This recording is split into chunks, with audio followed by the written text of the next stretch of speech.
Assalamualaikum warahmatullahi wabarakatuh. Perkenalkan, nama saya Muhammad Hasmi Al-Afghani. Saya dari program studi Teknologi Pendidikan Universitas Negeri Yogyakarta. Jadi di sini saya akan membahas mengenai materi selama satu semester pada mata kuliah strategi pembelajaran yang diampu oleh Bapak Puji Rianto. Jadi langsung saja kita masuk ke materi yang pertama, yaitu mengenai taksonomi variabel pembelajaran. Jadi di sini ada kondisi, metode, dan hasil.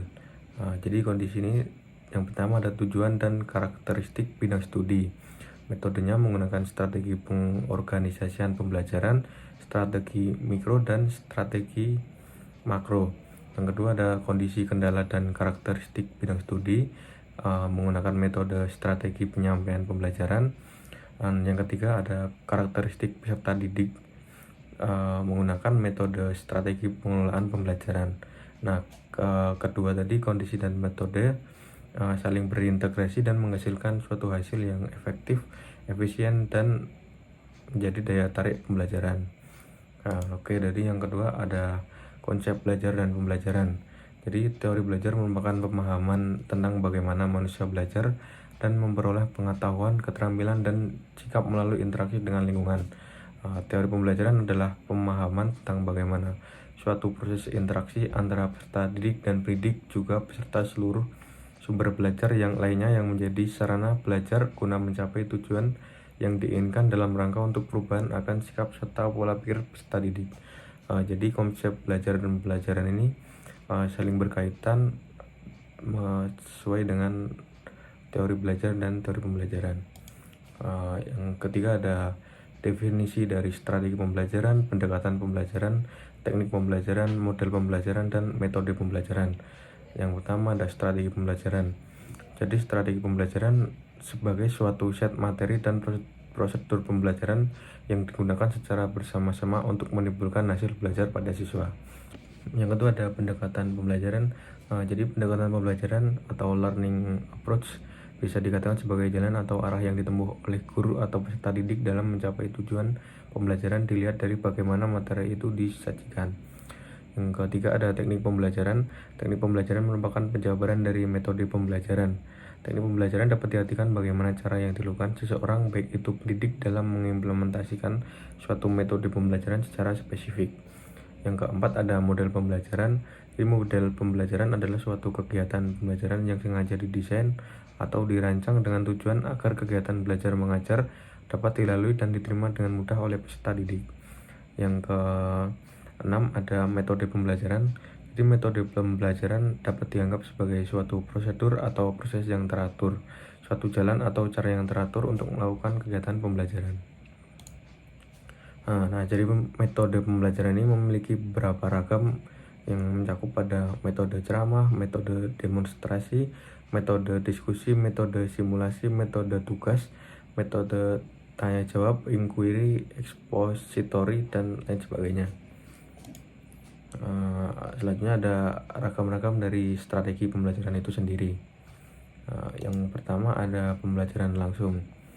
Jadi pembelajaran langsung adalah pembelajaran yang dirancang khusus untuk menunjang proses belajar mengajar berkaitan dengan pengetahuan deklaratif dan pengetahuan prosedur yang terstruktur dengan baik yang dapat diajarkan dengan pola kegiatan yang bertahap, selangkah demi selangkah.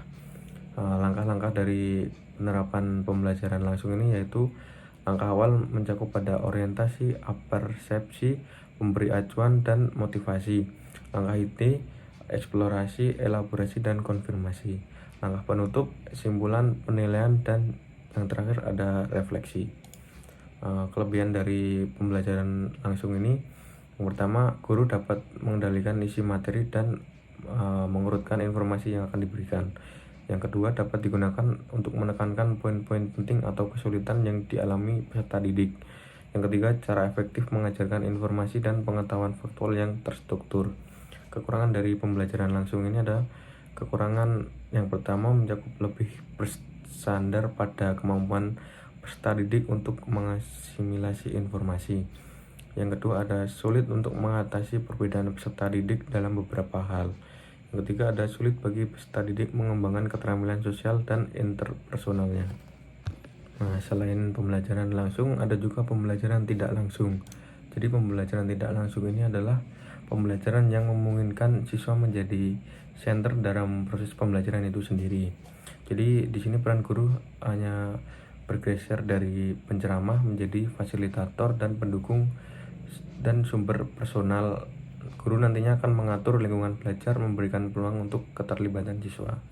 Ciri-ciri dari pembelajaran tidak langsung ini adalah guru berperan sebagai fasilitator, dimulai dari anggapan bahwa siswa mempunyai keinginan untuk belajar. Interaksi yang dikembangkan bersifat multi arah, memiliki tujuan agar siswa dapat mengembangkan kemampuan berpikir secara sistematis, logis, dan kritis. Kelebihan dari pembelajaran tidak langsung ini adalah yang pertama, mendorong ketertarikan dan keingintahuan peserta didik. Yang kedua, menciptakan alternatif dan menyelesaikan masalah. Yang ketiga, mengekspresikan pemahaman mereka sendiri. Selain ada kelebihannya, kekurangan dari pembelajaran tidak langsung ini adalah outcome sulit diprediksi, memerlukan waktu yang panjang, dan tidak cocok apabila peserta didik perlu mengingat materi dengan cepat.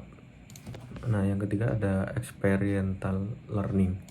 Jadi experiential learning adalah suatu model proses belajar mengajar yang mengaktifkan pembelajar untuk membangun pengetahuan dan keterampilan melalui pengalamannya secara langsung.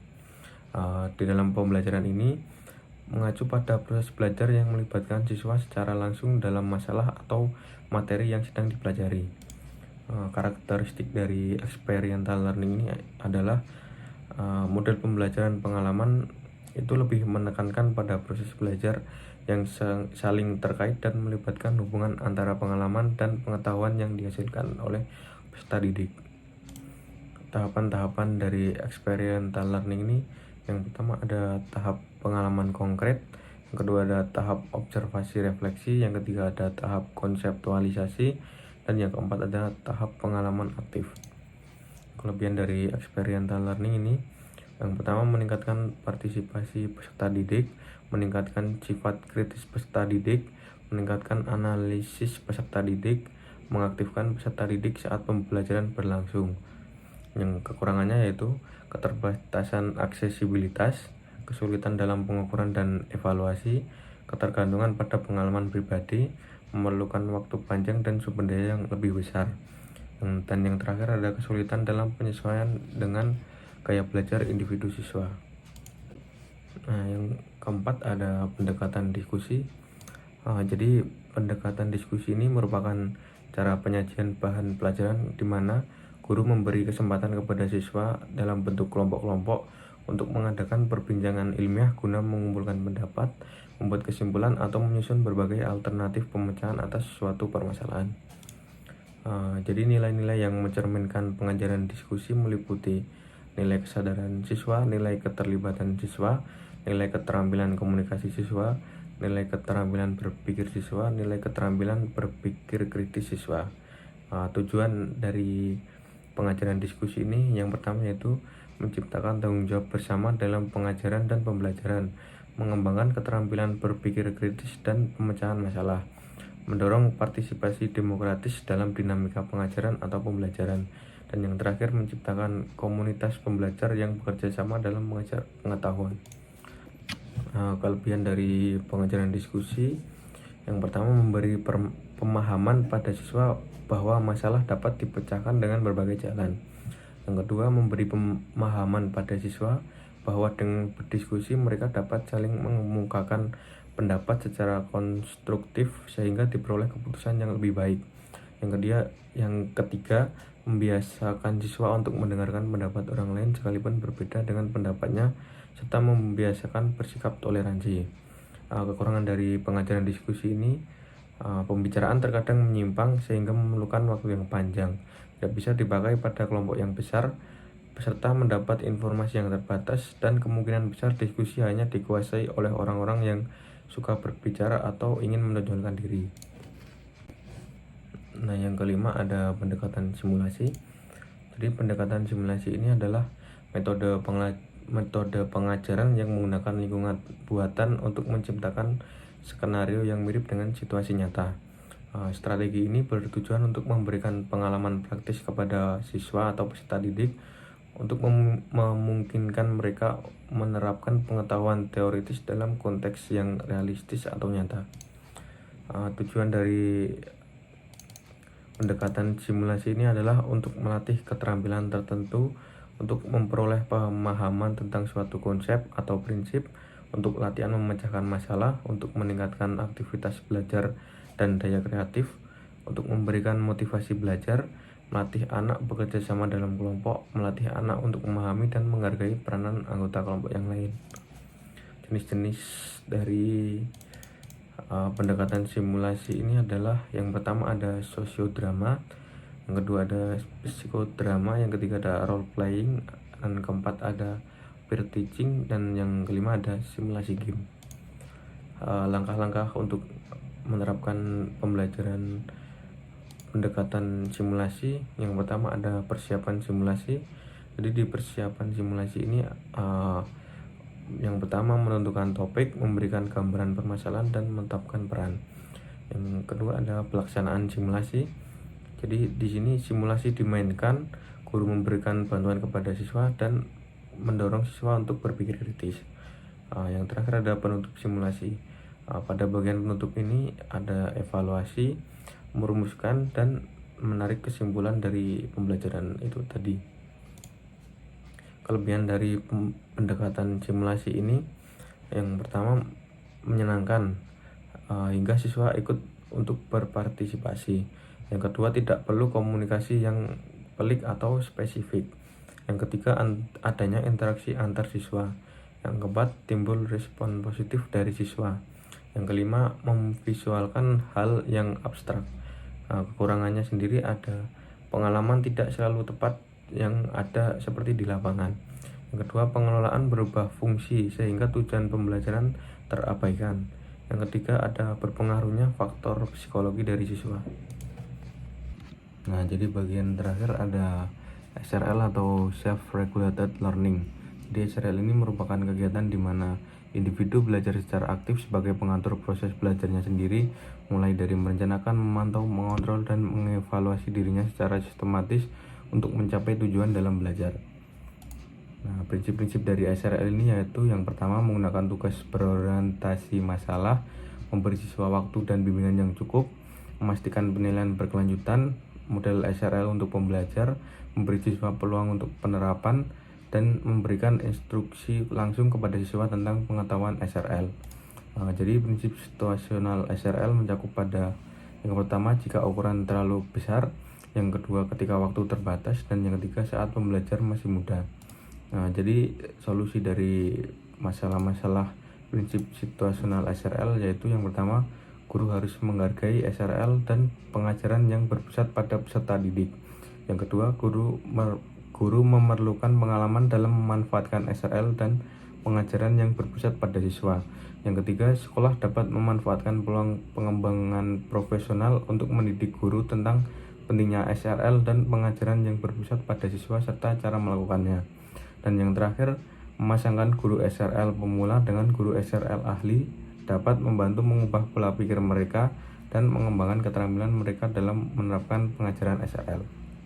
Oke, setelah tadi ada beberapa penjelasan mengenai ragam strategi pembelajaran. Jadi di sini saya akan menyinggung sedikit mengenai RPP yang saya buat. Jadi saya membuat RPP dengan tingkat instansi di tingkat SMP dengan mata pelajaran bahasa Indonesia, materi pokok, teks deskripsi, dan alokasi waktu 2 jam pelajaran atau 45 menit. Jadi di dalam RPP yang saya buat ini, saya menggunakan model atau metode pembelajaran, yaitu menggunakan model pembelajaran inquiry dan metode pembelajaran yang berbasis ceramah dan tanya jawab, diskusi, praktek, dan juga presentasi. Nah, pada bagian penilaian pembelajaran, saya menggunakan penilaian kognitif menggunakan teknik tes tertulis, penilaian afektif menggunakan teknik penilaian tes jurnal, yang pada penilaian psikomotorik saya menggunakan teknik penilaian project. Jadi bentuk penilaiannya yaitu penilaian kognitif menggunakan bentuk penilaian lembar pengamatan aktivitas peserta didik atau observasi. yang kedua, untuk penilaian afektif saya menggunakan bentuk penilaian lembar kerja atau tes tertulis. Dan yang untuk penilaian psikomotorik saya menggunakan bentuk penilaian lembar penilaian presentasi atau lembar unjuk kerja siswa.